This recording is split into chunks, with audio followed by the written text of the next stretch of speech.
Сейчас.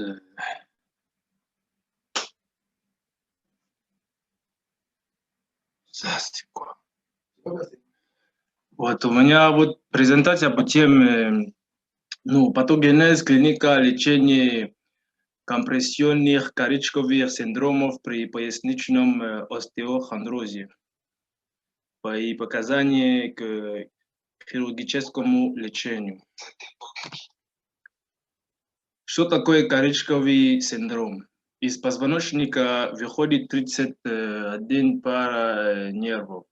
Эти нервы берут свое начало от спинного мозга, поэтому их принято называть спинномозговыми нервами, хотя раньше их называли нервные корешки, что, собственно, и дало название коричковому синдрому.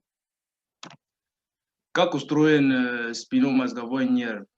Корешок – это начальный и очень короткий участок нерва, вышедший из спинного мозга, но при этом находящихся внутри позвоночника.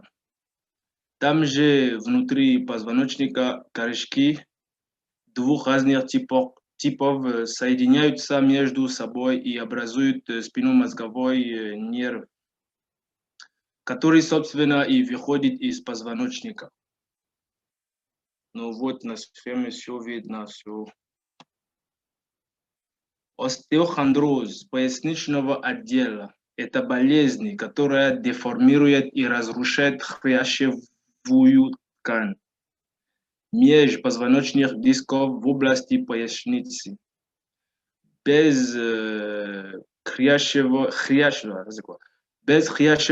прослойки расстояние между позвонками значительно сокращается. Вот еще схема, чтобы было видно подробно. Клиническая картина. Коричковый синдром поясничного отдела проявляется такими симптомами, как выражение боли в пояснице, иррадирующие в ногу на пораженной стороне.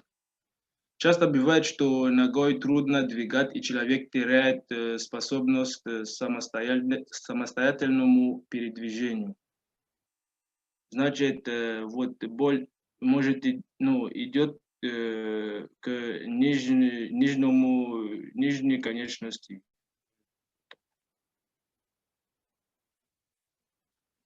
А лечение? Лечение коричкового синдрома проводят по тем же причинам, что и лечение остеохондроза.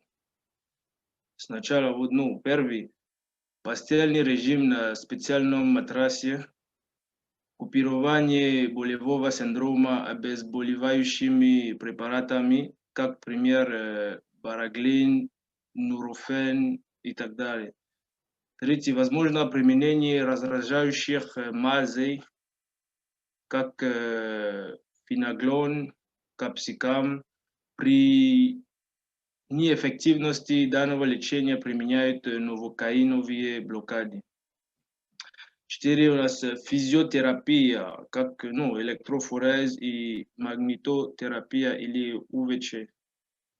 5 массаж мануальный и остеопатические техники. 6 профилактический прием хондропротекторов, как структум и дона. 7 витамины группы В, нейромультивит и магний B6. Да, что касается лечения.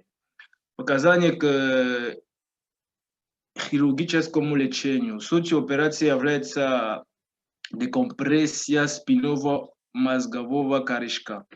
Существует множество различных методик и техник выполнения операции на грыже МПД. В последние годы появились новые малоинвазивные методики, В связи с этим такие осложнения оперативного лечения, как повторные грыжи образования. Ламинэктомический синдром довольно часто встречавшийся ранее, сейчас уже не столь актуальный. Операция проведена по соответствующим показаниям, приводит к выраженному улучшению или выздоровлению в 80% случаев. Спасибо за внимание.